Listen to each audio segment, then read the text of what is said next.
Hello, नमस्कार दोस्तों। जैसा कि आप लोगों को पता है कि उत्तर प्रदेश पुलिस कांस्टेबल भर्ती जो 2025 की इसकी जो डीपीएसटी हो रहे हैं, 17 तारीख से शुरू होकर 31 तारीख को खत्म होगा डीपीएसटी और हमारे 21 तारीख को डीपीएसटी था सीतापुर। और अगर हम अपनी तुमको वहाँ का बताएँ, वहाँ ऐसा था जैसे बच्चे फेल हाइट और चेस्ट में फेल कर रहे थे और कागज़ में जिनकी अगर कुछ गलती है, उनको फेल नहीं पर उसमें प्रोविज़नल फिर कर रहे थे, प्रोविज़नल लिख रहे थे। अब बात करें हमारे सेंटर पे कितने बच्चे फेल हुए थे। हमारे सेंटर पर करीबन वही 70 बच्चे थे। 70 बच्चों में से 2-3 बच्चे एब्सेंट हुए थे। 2 या लगभग 2 बच्चे तो एब्सेंट हुए और जो बचे थे उसमें से हम लगभग 10 बच्चे तो आराम मिनिमम फेल थे और जो बच्चे अधिकतर बच्चे हाइट में फेल हो। तो इसका प्रभाव जो कट ऑफ पर बहुत पड़ सकता है। एब्सेंट हो रहे बच्चे होते हैं सही वाले, जो हाइट या चेस्ट में फेल हो रहे हैं। अब मान लो किसी बच्चे ने मान लो 260 या 270 किए किसी नंबर बना, अगर वो हाइट में पड़ गया, हाइट में अगर उसकी कम है तो उसका मतलब इफेक्ट कट ऑफ पे भी पड़ेगा। कट ऑफ भी ज़्यादा नहीं बढ़ सकती। हमने पूछा जो बच्चे वहाँ फेल हुए थे, उनके बच्चे किसी के नंबर 260, 270, 276 ऐसे किसी के सभी के नंबर ऐसे थे जो डी में फेल हुए हैं। और अगर हम तुमको बताएँ फाइनल कट ऑफ कितनी जा सकती है, अगर एसआई का देखें तो एसआई में बहुत जो डीबी कट ऑफ थी वो बहुत हाई चली गई थी। मतलब डीबी फाइनल उसकी लगभग 5-6 नंबर बढ़ी थी फाइनल, ज़्यादा नहीं बढ़ी। अब तुमको पुलिस कांस्टेबल की बात बता, इसमें 32,000 पद हैं, 32,000 प्लस, ठीक है? और लगभग में 70,000 प्लस बच्चे बुलाए गए हैं डीपीएस। इसमें मान लो 15% बच्चे डी में फेल हो रहे हैं, 15% मिनिमम। और रनिंग की बात करें, रनिंग में 20% आंकड़ा रहेगा फेल होने, क्योंकि रनिंग जल्दी ही करा लेंगे क्योंकि मौसम सही हो तो बच्चे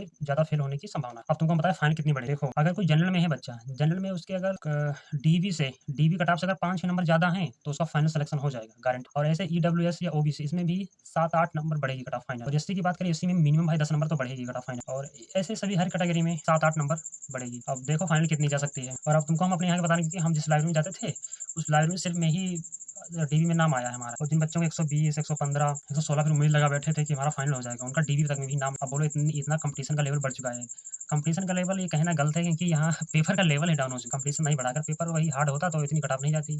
अगर ये थोड़ा भी हार्ड होता तो एससी का 200 पे सिलेक्शन आराम से हो जाता। और जब पेपर इजी बनाते तब क्या किया जाए। और आप लोग बताइए कि आप लोगों का डीबी हो गया या नहीं हुआ है, और अपना स्कोर भी बताना कमेंट में। और तुम्हें बता डॉक्यूमेंट कौन कौन से वहाँ लगे थे डीवी में। अब मैं एससी कैटेगरी से हूँ तो तुमको जो एससी कैटेगरी बच्चे हैं वो ध्यान से सुन ले। हम ना एडमिट कार्ड ले गए थे और एप्लीकेशन फॉर्म, कक्षा 10 और 12 की मार्कशीट प्लस सर्टिफिकेट, ठीक है? और आय नहीं लगे, जाति और निवास, ठीक है? आधार कार्ड और 3 फोटो, इनका सभी की एक-एक कॉपी कर लेना। कॉपी का एक सेट बना लेना और सेट बना के आप यहाँ सेट मत बनाना, वहाँ जाना तो वो सब अरेंज कर देंगे अपने आप। और हड़बड़ाने की कोई बात नहीं है, वो स्टाफ बहुत अच्छा है।